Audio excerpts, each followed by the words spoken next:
Welcome to the BuyBox Experts podcast. We bring to light the unique opportunities brands face in today's e-commerce world. Hi, I'm James Thompson, one of the hosts of the BuyBox Experts podcast. I'm a partner with BuyBox Experts and the former business head of the Selling on Amazon team at Amazon, as well as the first account manager for the Fulfillment by Amazon program. I'm the co-author of a couple of books on Amazon, including the recent book, Controlling Your Brand in the Age of Amazon. Today's episode is brought to you by BuyBox Experts. BuyBox Experts takes ambitious brands and makes them unbeatable. When you hire BuyBox Experts, you receive the strategy, optimization, and marketing performance to succeed on Amazon. We also support investors with due diligence services. Go to buyboxexperts.com to learn more. Before I introduce our guest today, I want to send a big shout out to the team at Getida, a global leader in Amazon FBA auditing and reimbursements. Getida analyzes your Amazon data, reconciles your FBA inventory, and files claims for reimbursements on your behalf. To learn more, check out getida.com. Our guest today is Yoni Kozminski, founder and CEO of Escala, a low-cost boutique process improvement and digital transformation consultancy for Amazon and e-commerce businesses.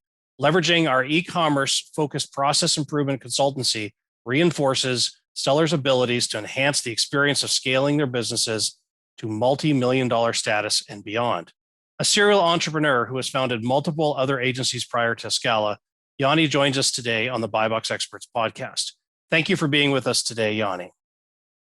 James, it's an absolute pleasure and an honor to be sitting here chatting with you again. Thank you. So, Yoni, many of the services that your firm offers to e-commerce companies are not the sorts of services typically offered by e-commerce consultants.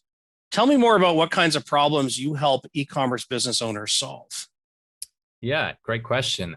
I would say, to put it really bluntly, I think one of the major problems that most e-commerce and more specifically Amazon sellers are facing is how do I actually work on the things that I'm both passionate about and good at? And what tends to happen is you get stuck into the minutia of things like my listings aren't optimized, or I can't handle PPC management, all things like that. And the major cause of that is that the owners typically have all that information stored up in their head and they don't have a process, or they aren't investing the right amount of time. So what we do is we come in and we actually, with a team of professionals, we analyze what's happening in the business, we document what's happening, and then we build it so that it's both scalable and, we were talking earlier, also saleable. We're looking to help enable businesses to achieve whatever their term of success looks like.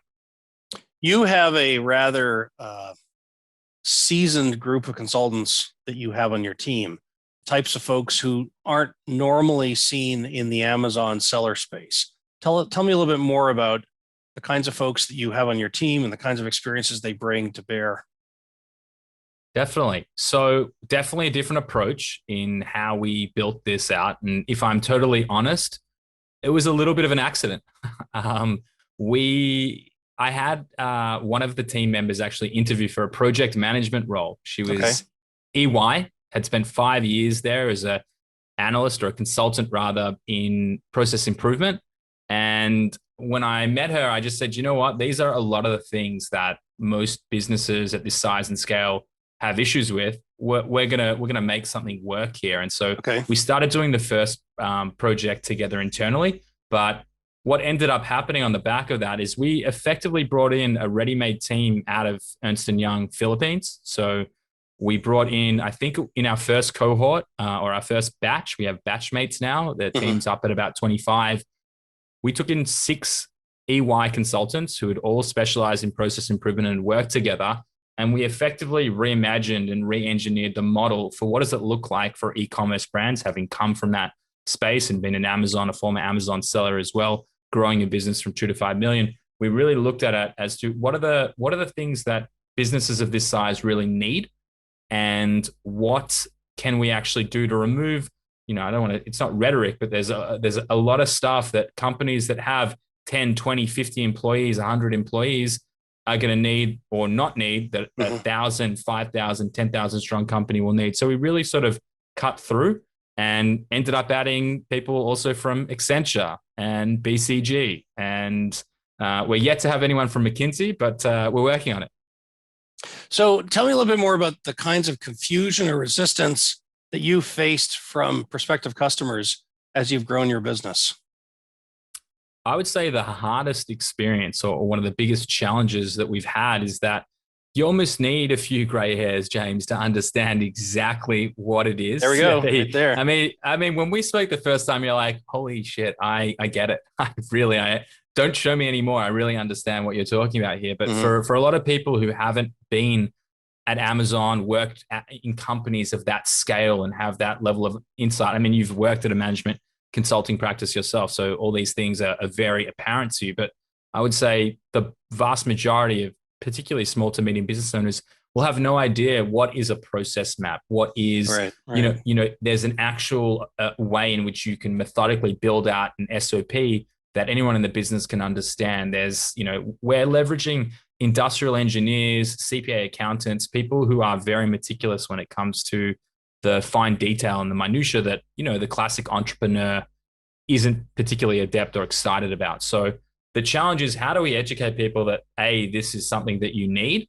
And then how is this something that's going to help you scale or sell your business? Those were probably the early challenges. And as we've found our way to working with bigger businesses, aggregators, companies that truly understand the value and the impact when they're trying to scale a business, it's become a whole lot easier, obviously, to provide our services. In an industry where freelancers and Fiverr consultants are regularly used, how do you get brand owners to seriously contemplate hiring what I would describe, a real consulting firm like yours? So the trick of the trade here, or the way in which we actually approach it, and I think this is the DNA of all the businesses that we're operating today, is that it's all about value creation. How do I add value first before you request even $1 invested? So, outside of the classic getting on a discovery call and having those conversations, we spend a lot of time trying to educate people on the impact of business around having an effective process, how to actually implement these things yourselves. And when people start to take those first steps into it, they start to realize, wow, my life is becoming easier. I'm able to work on the things that are important and have impact. And so, there becomes this shift, but we don't do any marketing. Outside of something like this, we do absolutely no paid marketing. We don't do anything. Everything's through referrals because of the impact of business. And, people are getting better multiples when they're exiting, or people are working on the things that they really want to be doing. And, in a word, or things that we've heard, it's life-changing when you can sort of see that. So being part of a successful Amazon business involves developing and repeating business processes consistently to identify and close the gaps that you may have. It's also finding new opportunities that you need to bring back into your business.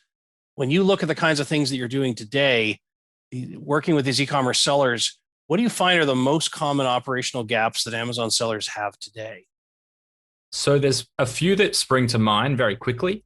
I would say the very first aspect where you look at operationally where things go wrong for most Amazon sellers, and I'm talking about the ones that are probably getting to that $1.5, $2 million mark in terms of annual revenue, is that when you're starting the business and you're figuring it all out and you're super hungry and you're passionate and you can actually get to everything, you can handle your inventory planning and you can handle your PPC management and you can handle your few customer support queries a day and all these things, you go through this process where you can handle it yourself. But as soon as it starts to go beyond that number of hours you have in a day to actually get to it and get to it effectively, that's when things start to turn a little sour. And, not one person I've ever met, at least, has said, I created my Amazon or e-commerce or business in general to work 100 hours a week. That's just generally not the goal of, of success. You're looking for freedom, not commitment to this never-ending experience. So the thing that goes wrong there is they're not really effectively planning out resource allocation. They're not really effectively planning out what is my long-term play here. They're just sort of putting out spot fires and they're working on urgent tasks versus important tasks. So one of the areas that I like to highlight is, and one of the things that we typically see in a lot of Amazon businesses, is that the top 3 products of, let's say you've got a SKU count of 30, the top 3 products, your hero 3 products, are the ones that are generating the most revenue. And so if I turned around to you, James, and I said, what if I told you that you could invest the same amount of time and yield the same results for those bottom 27 that you do those top 3? And that's typically when, the eyes light up and that light bulb moment happens, and they say, wow, I can actually get to delivering the optimization of listing optimization, design and copy. I can actually build a system where I have demand planning in place. So I'd say that's probably the number one thing, is poor planning around resource allocation and just running sort of blindly, trying to fix problems as they present themselves. I was an Amazon seller for a number of years, and it was more to learn how the whole process worked versus how to make a living doing it. But one of the things that I realized about 2 years in is I was spending so much time on the mechanics of day-to-day operations that there never really was time to step back and say, but wait a minute, what's the big game plan here? Wait a minute, where should I be migrating my business? When you're having conversations with these brand owners who are starting to think about maybe it makes sense to engage your firm, where are they missing out on the long-term planning? What kinds of questions are they typically completely unable to spend time focused on? So there'd be a number that spring to mind here. I would say that the things that they're not really thinking about, depending on the size as well, we do deal with a range of different business sizes. So I'd say earlier stage businesses, they're not really planning ahead as to having specialized talent that focus on key roles and deliveries. They're not building accountabilities and responsibilities around what does the DNA of my team and my culture look like, and how am I actually going to remove myself from the operation. Whereas I would say larger businesses are probably not really thinking as to like the what's the end game here? Is there an end game? Am I building this business for it to be a perpetual cash flow business where I have a great living and that's my objective? Am I building this to have a liquidity event and exit? Am I going to sell to an aggregator? They're not really thinking through the longer term strategy. And a lot of that comes down to what's the operation that I'm looking to build. I mean, as someone who's been and is going through a similar experience, I had a team of 4 January last year. Fast forward to today, we're at about 140 on payroll. Oh. I don't know if it was you who said it to me, but someone smart once said to me, I'm so sorry for you.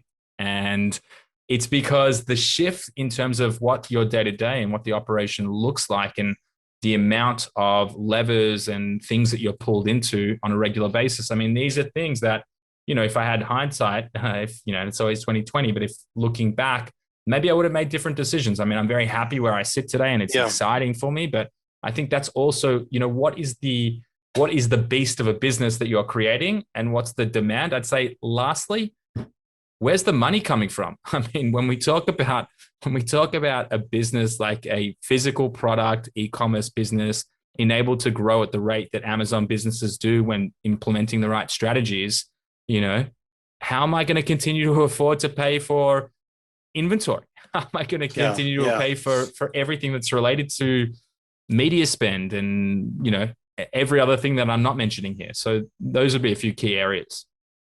One of the areas your company does a lot of work with brand owners is in the development and documentation of SOPs. I'd love to understand a little bit more around what business owners seem to be pretty good at when it comes to SOPs and the types of SOPs that are rarely put together until, oh my goodness, I want to sell my business and I guess I should explain to someone how this part of the business works. To take me through what you're seeing as fairly common SOP skills versus stuff that really should be thought through and documented. So I would say, and not to discredit people that we've worked with and people that I speak to, but Understood. I would say that the people that have great process documentation typically either were in the space or were an engineer in particular and have done it before. Typically speaking, I would say most people make a pretty fundamental error when it comes to building out SOPs. And I'll sort of lay it out for you. In most cases, what you'll find is people take a bottom-up approach to building out SOPs. And what I mean by a bottom-up approach is, they'll jump into, let's say I'm an Amazon seller.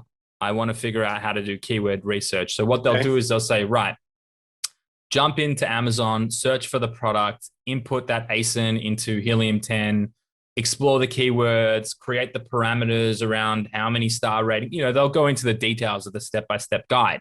Mm-hmm. Now, when you take that approach, one, typically speaking, you're going to have the person who's creating that SOP that's going to know what it looks like and where it lives. So it's not uniform.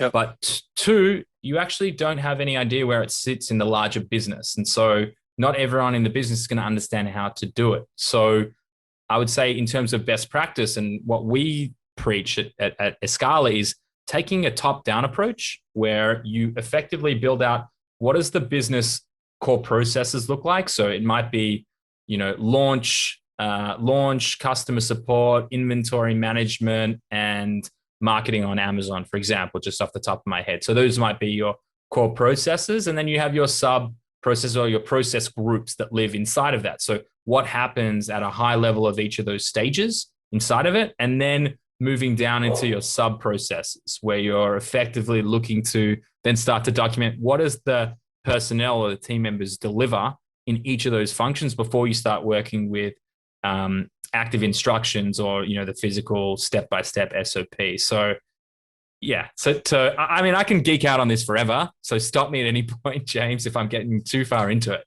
Well, let me ask you this. How do so many Amazon sellers get to be running multi-million-dollar businesses without disciplined SOP processes? How does that work? It almost feels like you can throw stuff against the wall on Amazon and some of it will stick. And that's great. Let's just keep doing that. The number of times I've had sellers say, "Ooh, I have a secret formula how I do things. I can't tell you." At the end of the day, if they had a actual documented SOP, I'd say, "Oh, okay, yeah, let's scale that up even more." Talk to me about this lack of discipline allows you to still grow on Amazon. Amazon is an absolutely wonderful machine to empower and enable and make a lot of people wealthy beyond their wildest dreams. Right. So I would say that Amazon is incredible in terms of what it enables. And, I had a chat with, I don't know if you know Tyler Jeffcoats at Seller Accountant. I do. We've had him on the podcast. So he's an amazing guy. And he was telling me about a study that he did that businesses typically doing up to about 1.5 million are at their most profitable. Then when they go through that maturation stage from 1.5 to about 4 million, that's where you see significant drop off. And then those that can get beyond that 4 to 5 million mark, that's when you start to see it climb back. And so what that tells me is that they get effective in building out their processes and their documentation, and they're actually enabling for scale. So the companies that are having wild success, I would say, are one of two things.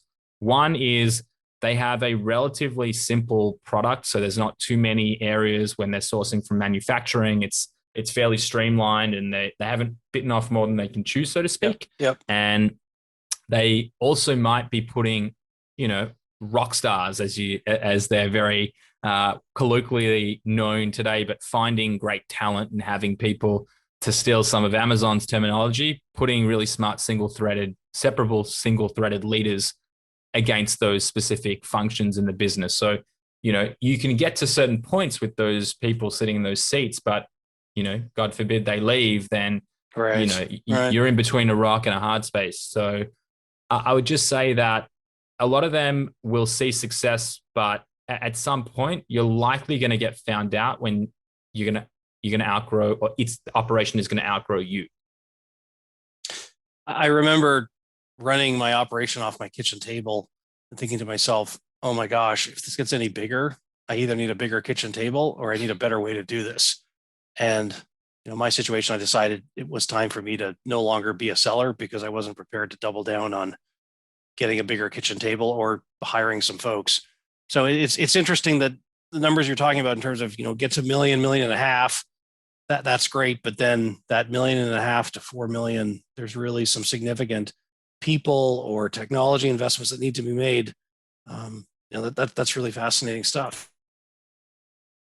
To tell me a little bit, let's transition here a bit.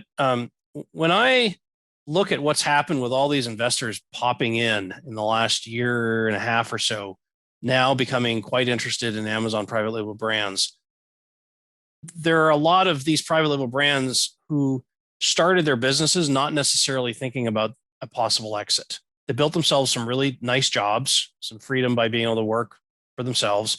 But now that there's the possibility of actually selling that business and making millions, oh my goodness, I guess I need to become a real business.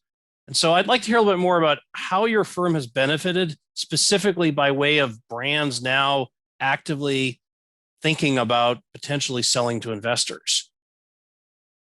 So many ways, many ways to be totally frank with you. Yeah. We're in an age right now where we're seeing, effectively the professionalization of the e-commerce and Amazon space. So with all the venture capital that's rolling in and private equities already started to roll in as well, and we're going to see more of that in the coming years. But that is really creating, I wouldn't say panic. That's not the word that I'm seeing. There's a lot of questions. There's a lot of mystery around the whole thing. Like, what does this mean for my business?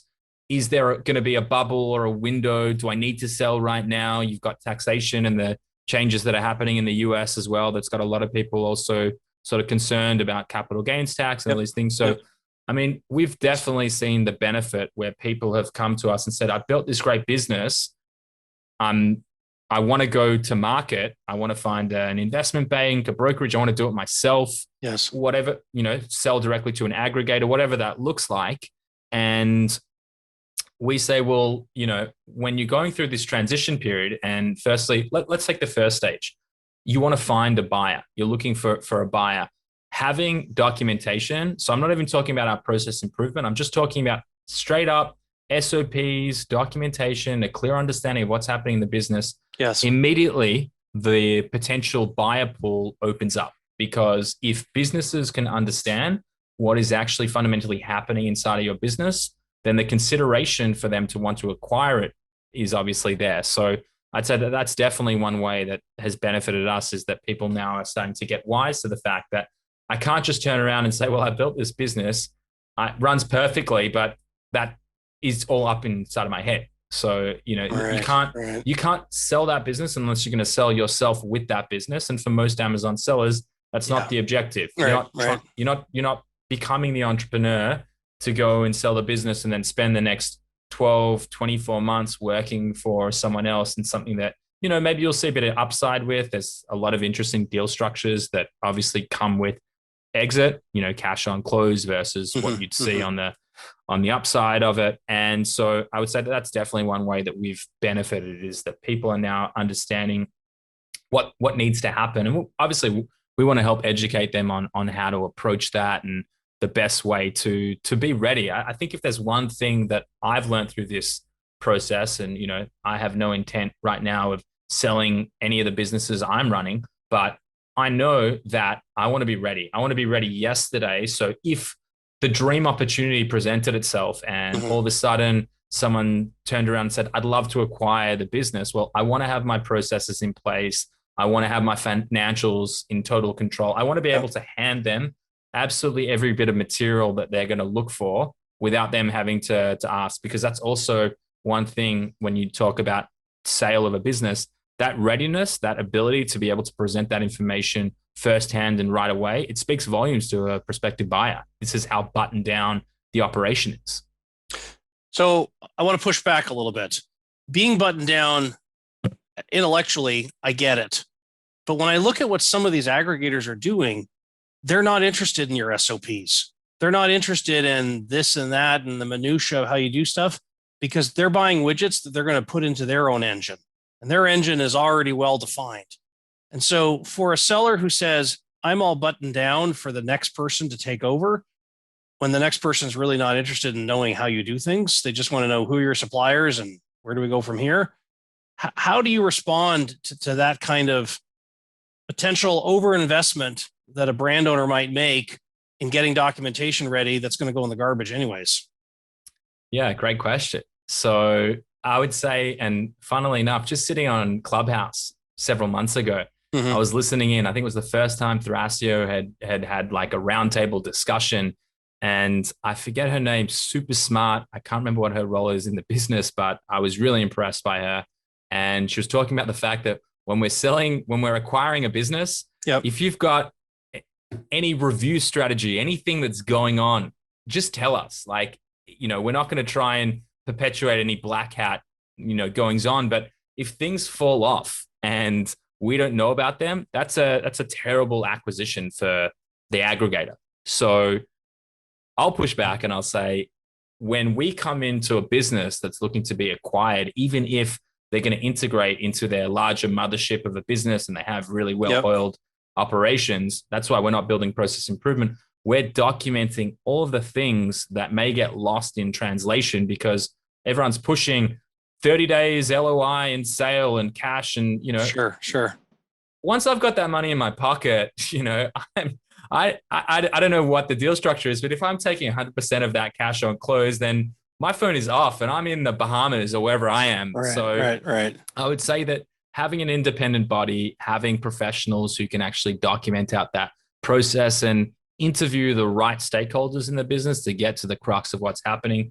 Those are the things that, when you're talking about some of these aggregators, how busy they are, how many moving pieces, how many acquisitions they're doing, even on a daily basis in some cases, it's tremendous. So having insights from an independent body in any respect, I think adds a lot of value. So I've asked a number of investors, is now the right time for Amazon brands to be selling, or should they be waiting for some later point? And I mean, put aside capital gains tax changes in the US, but just thinking about, I'm a brand owner, how far up the curve do I go before I prepare to sell versus waiting it out? I want to get your perspective a little bit differently on that question, which is, as a brand owner, what's the minimum viable operational excellence I need to have in place before I should even be thinking about talking to an outsider about acquiring my business? So I would say that there's a few things that people don't actually consider when, like exits are really hot right now. That's all the talk. That's all the rage. Like, I want to sell my business, 4.5, 6 multiple, trailing 12 EBITDA. That's the things that are being thrown around here, and, quickest cash, etc. I'd actually invite people to take a step backwards before they even go through why you exiting. What's the decision you're making? Because if you, let's say I'm taking $100,000 a year out of the business, and that's what my lifestyle affords me. And I know that this business is going to continue to run and grow incrementally, comfortably over the next 10 years, and I can actually afford to handle that growth and everything's all good there, then isn't exit necessarily my smartest option if I'm going to get, I've got $500,000 or 200,000 in EBITDA and I sell. What might end up actually happening is that you've sold your greatest asset. Yes. You've sold your absolute greatest asset, and you've effectively given up on what could have been the sorry. It's all right. We're all dealing with interesting COVID complications. Yeah. My dog is being an absolute pain in the ass, but I'll go back. I'll take a step back. He's seconding everything you're saying. He agrees with you. Yeah. So where did I get up to? I got up to the question about, do you wait it out and have your regular yearly earn out, or do you sell now, selling your biggest assets? Yes. So when going through that consideration and effectively making decisions around what does your livelihood look like? What is the decision around actually the exit? It's a super exciting time, of course. You've got multiples that, seem to perceivably keep going up. It was 2.5, then it went to 4.5. Now it's 6. Now, depending on who you're selling with and who's helping you through that deal, I'm hearing, multiples of 8 plus in some instances. And so it's very exciting, of course. And it's going to be what will likely be, if it's your first exit or one of your only exits or whatever, it is something that you should highly consider, but you really need to understand what are the decisions driving that consideration and what does the rest of my life look like. So if I'm going through this process, I should really be calculated. Is the amount of money that I'm taking out of the business, let's say that I'm effectively taking out $100,000 a year, and that's a really comfortable living environment for me. Yes. If I'm back in LA, let's put it up to 250. But if in the reality I've got a wage that I'm comfortable with and that I'm actually living a good lifestyle, and I then sell a business and I get a $2 million payout, how exciting! That's amazing. Well done. But that's not going to last me all that long, realistically. Kids come out, the next thing, life's more expensive. Yep. That's not a retirement fund. And so I think you really need to be cognizant of the fact as to why am I selling? What are my next steps going to look like? If I'm strategic about it and I want to have an exit and that's going to roll into my next Amazon business, or that's going to roll into a piece of technology that I've identified, whatever it might look like, that should be some of the considerations that you should make when looking to whether you should exit. So I would say if there's something on the way and you have the next idea and the time is right and you've really done your due diligence on what that looks like, then of course, start finding those buyers and off you go. Right. But if you're not there, I would also, err on the side of caution and say, really weigh up your options and have a bit of a think as to what the next steps actually look like. And is this something that's going to impact the rest of my life? Very powerful words. Thank you for that guidance, Yoni. I want to wrap up our conversation today by asking you about how do you see these investors actually getting their value out of these Amazon-centric brands they're buying? You talked about multiples going up. You talked about not all companies necessarily having their processes well organized, and yet these investors can't get enough of these brands. So I'd love your thoughts as somebody who is helping to create efficiency and documentation on the efficiency. How do you see these investors being able to buy something at a 6, 8 multiple and run with it fast enough to be able to get their money back? So I'm going to leverage some of the smarter guys that I've spoken to. So the guys over at Global Wide Advisors, Chris and Jason, Yep. They've given me great strategic advice on some of the things that they believe to be true in the coming years. And one of the things that I would say we were cognizant of, but was really solidified in that decision in these conversations, is that when you look at particularly Amazon FBA businesses and what the opportunity exists, a lot of people struggle in, many different areas around scale. So obviously there's the logistical complications that happen as you continue to expand. And then that also factors into the financial investment that's required that yields growth and, is obviously very costly and, decisive moment. You were saying as well, you weren't going to double down and hire employees and go through that process. And I think this is that moment in time where you're deciding how far can I take this? And am I the right person to take it to that next level? So the way I believe they're going to make the money that they stand to make, and the ones that are going to be successful will, and there'll be a lot that aren't. I get to speak to a lot of businesses in the space, and I'd say that people need to be focused a little bit more on their operation and what it's going to look like 12, 24, 36 months from now, because it's all well and good to have the best M&A guys in the business, but if you can't handle your operation, things are going to fall off. So how are they going to do it? Where they're going to make the money? Global expansion, I believe, is going to be fundamental. So if they're able to take it from a US-based FBA brand, or even a US and Canadian-based FBA brand, to take it over to Europe, leveraging the same channels, going into other marketplaces and really expanding that reach, is going to be one fundamental way where obviously you can turn 1 + 1 = 3. I would also say that there's several other ways in which I think they can actually do it, but the consolidation. So the consolidation in focusing on specific verticals, I think, is going to be an interesting play too. So when you can leverage the same resources, let's say you acquire, 5 makeup brands, and then all of a sudden you have access to building additional formulas and you're leveraging the specific keywords. So if you can build that level of aggregation and have a really sound strategy in place as to the verticals that you're going after, I think that's going to be a really interesting play. But from what I understand, from the little that I know about venture capital, it is effectively a buy and sell play, or they're looking to roll this over. So the next move is to effectively IPO or have a liquidity event to private equity or strategic. So I'd say those are probably the 3 of the different ways in which you're probably going to see these brands that are successful. And, that's the question that is really interesting for me, is which ones are going to be successful? What's consolidation of these aggregators going to look like? And where do we go from here? But those would be the main areas. Yoni, I want to thank you for joining us today on the BuyBox Experts podcast. For those of you interested in learning more about Escala, please visit weareescala.com. Today's episode is brought to you by Getida. Getida is a global leader in Amazon FBA auditing and reimbursements. Getida analyzes your Amazon data, reconciles your FBA inventory, and files claims for reimbursements on your behalf. No obligations, no hidden fees, just Getida recovering your money. Getida helps you get your money back into your pockets so you can focus on investing in more inventory and growing your business. To learn more, check out Getida.com. That's GETIDA.com. Thanks for listening to the BuyBox Experts podcast. Be sure to click subscribe, check us out on the web, and we'll see you next time.